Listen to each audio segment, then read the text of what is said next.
मैं आपको इस वीडियो में ऐसी 5 बातें बताने वाला हूं जिससे आपके पेरेंट्स, आपके फैमिली आपको प्यार को एक्सेप्ट करने के लिए मजबूर हो जाएंगे।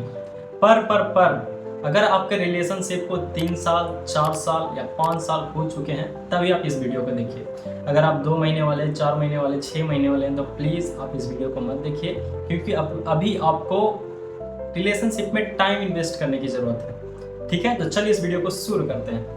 देखिए, पेरेंट्स को समझाने से पहले आपको खुद समझना पड़ेगा कि क्या आपका रिलेशनशिप स्टेबल है। मेरा स्टेबल कहने का मतलब ये है कि क्या आपका रिलेशनशिप कुछ इस तरह है जैसे तालाब में ठहरा हुआ पानी, है ना, कि आपके अपने रिलेशनशिप में होके आफ्टर 3, 4, 5 ईयर्स आपको ऐसा महसूस हो रहा हो कि जो मेरे पास पार्टनर है उसके साथ मैं बेहद खुश हूँ और मैं अपनी लाइफ में इसके साथ आगे बढ़ सकता हूँ। दूसरी चीज़ आती है माइंडसेट। अगर देखिए, अगर आपका पार्टनर का माइंडसेट और आपका माइंडसेट दोनों अगर सेम होगा तो आपके रिलेशनशिप के लिए बहुत बेहतर है। और क्यों बेहतर है? देखिए, प्यार क्या होता है? प्यार में हमेशा आप इमोशनल नहीं रह सकते हैं, हमेशा आप है ना भावनाओं में नहीं बह सकते। कभी आपको बोरिंग फील होता है तो कभी आप बहुत खुश होते हैं। लेकिन प्यार में जब माइंडसेट आप दोनों का सेम होगा, दो लोगों का जब माइंडसेट सेम होता है, मैच खाता है, तो प्यार है जो एक दोस्ती की ओर बढ़ जाता है ना। और दोस्त के सामने कैसा है कि हम एक दूसरे को मन की बातें बिल्कुल शेयर करते हैं, खुल के बात करते हैं। अब जब अपने रिलेशनशिप में ज़्यादा भावुकता नहीं रहते हैं ना, बिल्कुल एक शांत मैच्योरिटी टाइप रिलेशनशिप हो जाता है। और जब ये माइंडसेट जब मैच करता है तो आपके रिलेशनशिप में ये देखिएगा कि आपका पार्टनर आपके साथ सपोर्टिव रहेगा और आपको भी दिल से लगेगा कि नहीं यार, मुझे यही पार्टनर चाहिए था, मुझे इसी से खुशी मिल रही थी, है ना। बहुत खुश रहने लगते हैं आप जैसे रिलेशनशिप में। जैसे आप फर्स्ट टाइम पे उसे अपने है ना पार्टनर को देखे हो तो आपको फीलिंग्स आया हो, उस टाइम का फीलिंग्स आपके 3 साल, 4 साल, 5 साल बाद भी वो फीलिंग्स रहती है। तो ये होता है माइंडसेट। अगर माइंडसेट आपका मैच नहीं खाता है तो फिर मन में वो थोड़ा सा रहता है कि यार कभी गुस्सा हो जाते हैं इस पर, कभी ऐसे कभी वैसे, है ना। लेकिन अगर माइंडसेट मैच होता है तो एक दोस्ती वाला भावना आ जाती है ना। क्यों कहते हैं लोग कि एक दोस्त को ही मतलब अपना पार्टनर चुनिए? क्योंकि दोस्त के साथ आप माइंडसेट मैच कर पाते हैं। आप लोग 3-4 साल से आप एक दूसरे को जानते हैं, 5 साल से जानते हैं ना, एक दूसरे को समझते हैं कि क्या जरूरत है, इसको कब क्या है ना। तो ये होता है माइंडसेट, मेच्योरिटी उसमें आ जाती है। तीसरा आता है रिस्पेक्ट। देखिए, अपने पार्टनर को रिस्पेक्ट करना बहुत जरूरी है। कहीं आप ये तो नहीं कर रहे हैं अपने रिलेशनशिप में कि आप थर्ड पर्सन के पास जाके अपने पार्टनर का मजाक उड़ा रहे हैं। और आजकल के ऐसे बच्चों में बहुत ये चीज़ें देखी जाती है कि अपने दोस्त के ग्रुप में अपनी गर्लफ्रेंड को या फिर अपने बॉयफ्रेंड को मजाक उड़ाते हैं, और ये उस पार्टनर को जानने के बाद ये चीज़ बिल्कुल अच्छी नहीं लगती। तो देखिए, अपने पार्टनर के लिए हमेशा सीरियस रहिए, हमेशा पॉजिटिव रहिए, हमेशा केयर कीजिए और ग्रुप के बीच में उसका मजाक नहीं बनाइए। मुझे लगता है कि 3-4 साल बाद इतनी मेच्योरिटी तो आपके अंदर आ ही जाती होगी, 5 साल रहने के बाद रिलेशनशिप में, कि आप बहुत अच्छे से आप एक दूसरे को समझते होंगे, है ना। आप कुछ ऐसा एक दूसरे के साथ नहीं करेंगे कि सामने वालों को बुरा लगे, ठीक है। या फिर आप कुछ कर भी रहेंगे हार्श चीज़, तो सामने वाला आपके माइंडसेट को समझेगा। इसलिए मैंने कहा था कि माइंडसेट होना बहुत ज़रूरी है ना, सोच होना बहुत ज़रूरी है। तो ठीक है, ये सारी चीज़ें देख लीजिए। अगर ये सारी चीज़ें आप में हैं तो आप तो ऑलरेडी मैच्योर हैं, आप अपने पेरेंट्स को मनाने के लिए बिल्कुल रेडी हैं।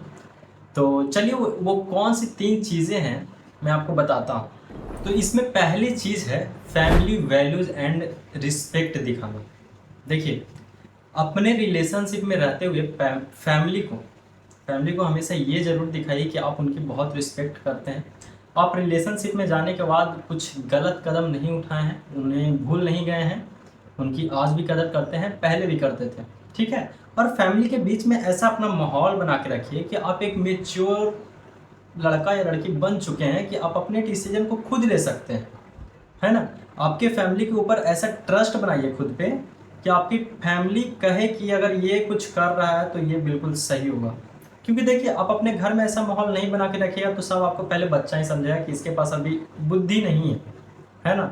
जब तक आप इस माहौल में रहिएगा तो फिर आपको कोई भी पेरेंट्स या कोई भी फैमिली आपको अलाउ नहीं करेगी कि आप कोई भी डिसीजन, ऐसा बड़ा डिसीजन आप खुद से ले सकें, ठीक है। तो पहले ऐसा माहौल बनाइए, ऐसा खुद को मिच्योर करके रखिए फैमिली के बीच में कि आपकी फैमिली आपके ऊपर ट्रस्ट करे, है ना, आंख बंद करके कहे कि चलो ये जो कर रहा है बहुत सोच समझ के किया होगा, ठीक है। और फैमिली को दिखाना है कि मैं आपका अभी भी रिस्पेक्ट करता हूँ, ना कि मेरे पास पार्टनर है या फिर मैं रिलेशनशिप में हूँ तो मैं आपकी कदर नहीं करता हूँ। उनकी भी बात सुननी है, अपनी भी बात रखनी है, लेकिन थोड़ा सहज से आपको मैच्योरिटी दिखानी है वहाँ पे, ठीक है।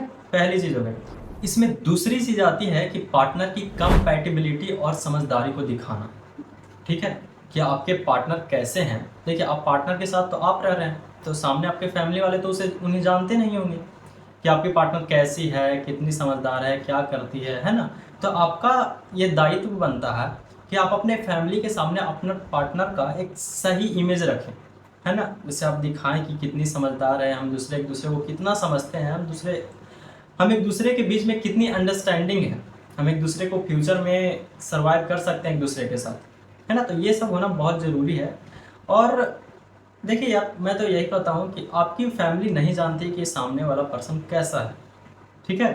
तो आपको ही दिखाना पड़ेगा ये चीज़, आपको ही बताना पड़ेगा आप कितने खुश हैं उसके साथ, ये चीज़ आपको दिखानी पड़ेगी। आप अपने कैरियर के साथ वो कितनी सपोर्टिव है आपको पीछे से, ये सब सारी चीज़ें दिखानी पड़ेगी।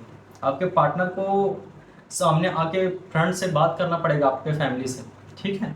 तब जाके एक विश्वास बनता है, तब जाके एक अंडरस्टैंडिंग आती है फैमिली के बीच में और है ना, जो आपके पार्टनर है उनके बीच में, कि नहीं ये लड़का या लड़की बिल्कुल ठीक है। तो ये होगी दूसरी चीज़। देखिए, इसमें तीसरी चीज़ आती है कि सोसाइटी एंड स्टेबिलिटी का अश्योरेंस, ठीक है। देखिए, होता क्या है कि इंडियन सोसाइटी में पेरेंट्स को बहुत डर रहता है सोसाइटी का, कि मेरे बच्चे ने अगर लव मैरिज कर लिया तो कल को क्या होगा, तो सोसाइटी क्या बोलेगी, है ना। बहुत सारी की प्रकार की हमारी इंडियन सोसाइटी में बातें चलने लगती है। तो आप दोनों पार्टनर को मिलकर ये उन्हें बताना पड़ेगा कि जो हम दोनों ने फैसला लिया है इसके कारण आपको सोसाइटी में कभी भी शर्मिंदा होना नहीं पड़ेगा।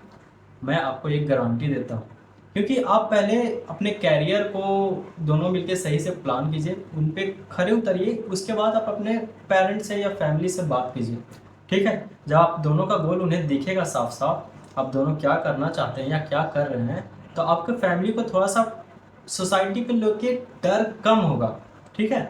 तो ये चीज़ उन्हें अश्योर कीजिए कि आपको सोसाइटी में शर्मिंदा होने नहीं पड़ेगा, ठीक है। क्योंकि सबसे ज़्यादा पेरेंट्स को और फैमिली को यही डर रहता है कि यार सोसाइटी वाले क्या कहेंगे। हालांकि ये सोचना गलत है कि सोसाइटी के नज़रिए से पेरेंट्स को देखना, क्योंकि पेरेंट्स को भी यहाँ पे समझने की ज़रूरत है कि मेरे बच्चे हैं तो उन्हें पहले उनकी खुशी देखनी चाहिए, है ना, कि मेरे बच्चे कहाँ पे खुश हैं।